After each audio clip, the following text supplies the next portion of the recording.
Hi, in this video I'm going to show you how to prepare some under-over drawer slides for full extension drawers to turn them into linear glides for use in homemade woodworking machinery. I used modified keyboard drawer slides for the slides in this horizontal slot mortise, for example. So the slides allow it to glide parallel and very precisely, very easily. So I can just control it with one hand from the lever off to the side. Some people try to use these telescoping drawer slides, but those are actually not an ideal choice for a linear glide because these slides have to have a little bit of play to accommodate for inaccuracy in the cabinet. Let me show you. So if we look closely on here, and now I wiggle that drawer back and forth, you can see how much play that actually has in there.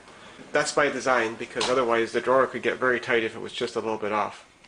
A better source of material is these older style over-under drawer slides. This is an older style of full extension drawer slides, and they accommodate a little bit of slack because they can just twist this way to accommodate width differences.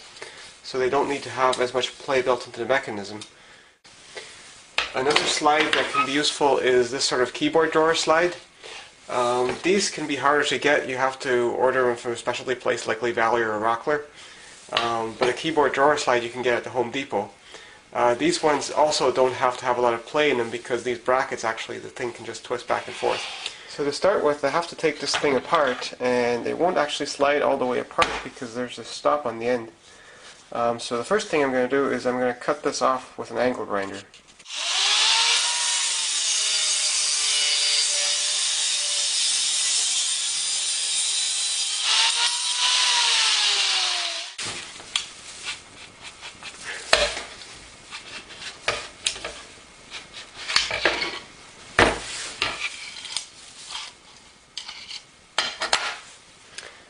So now we have these internal slides, and they're attached to this S-shaped piece, and I have to get those apart. So the thing to do is to get rid of these spot welds, which I'm going to drill out. To help my drill stay on center when I drill these spot welds out, I'm going to center punch each one of those. Now with my drill set to a low speed and a drop of oil on each of my spot welds,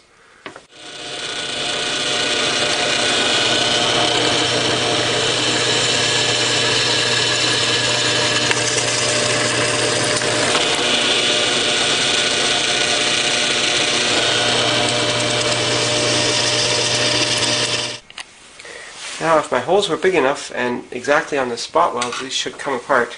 So I don't want to apply too much force because I might bend it a little bit, and that would be bad. So it's just the one spot weld left. I guess I can go like this.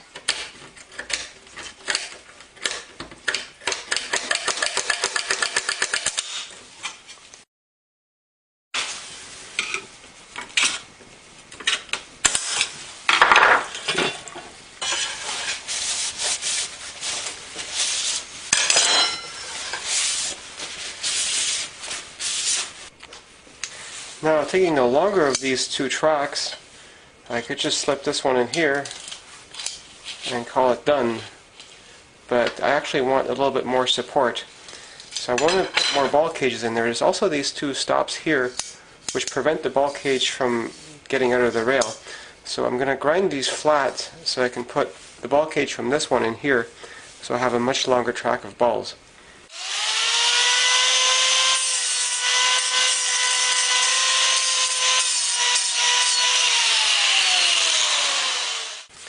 So now with the stops removed, the ball cage can travel the whole distance. Now I'm going to put the second ball cage in there so I get much less travel. But this is actually a pretty useful glide already.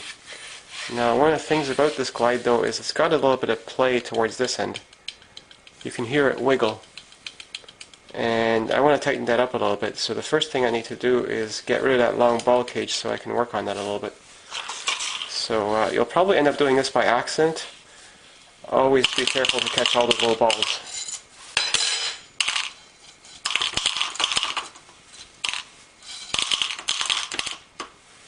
So let's clean everything because we probably contaminated everything just with metal shavings. So we'll just have to re-grease that afterwards. It's also important to clean the balls.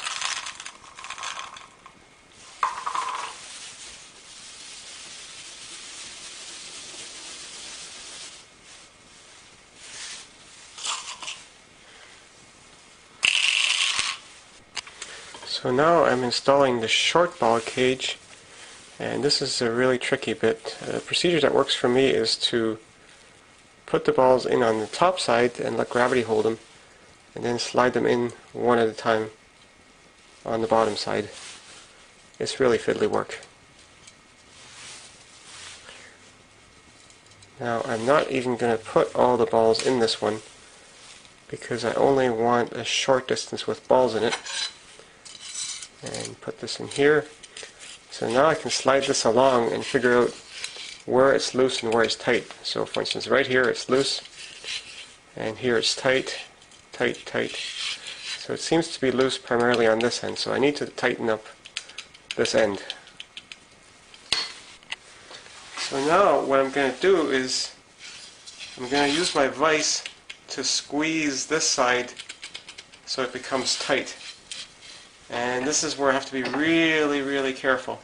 So I can't just put it in the vise and squeeze it while it's here, because any amount of pressure will actually cause this to flex enough to make it tight, and then we're just going to crush the inside. So we need to squeeze it past there and then let it come back, and this is a matter of trial and error. So I'm just going to try turning it to here and back out, and it's still loose, so I go a little bit further.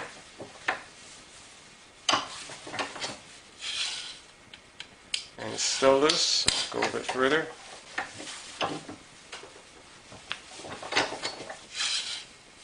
And now it's gone tight, so we've gone just far enough.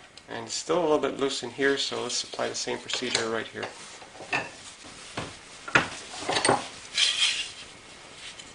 And that's tight now. So now with just a few balls in it, this glide is nice and tight along its whole range of motion, and it'll get even stiffer once I put all the balls in it. Now I don't want both full ball cages in there because that cuts my range of motion too much, so what I'm going to do is I'm going to cut this off here so that I have like 1 2/3 of a ball cage in here to get the right length.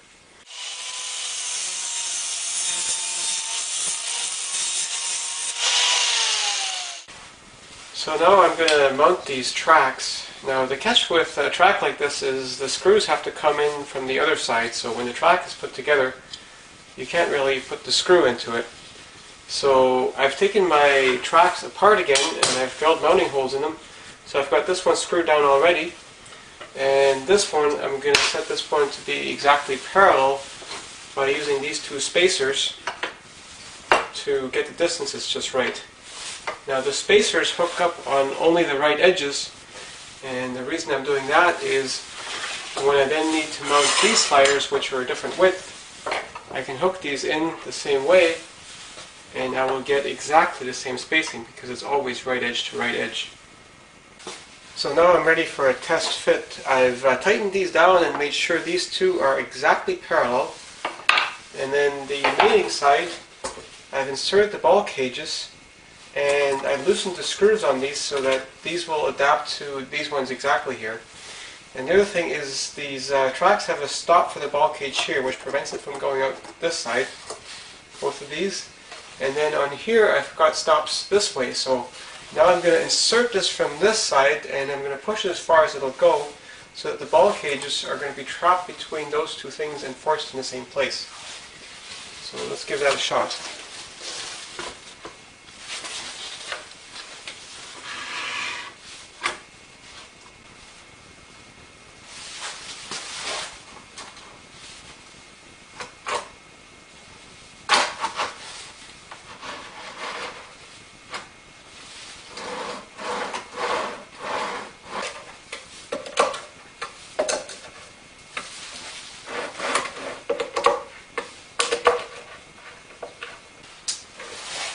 So now I've got the one dimension of slider in place here.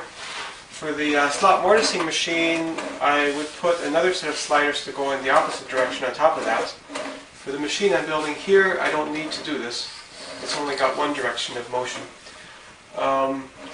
If this were the final assembly, I would have greased up the slides again, because right now they're put together without any grease, and I would have put all the balls in it. But right now I'm just putting this thing together to see how it all goes together. And once I've got the rest of the machine built, I'll take it all apart, varnish it, and then put it together finally.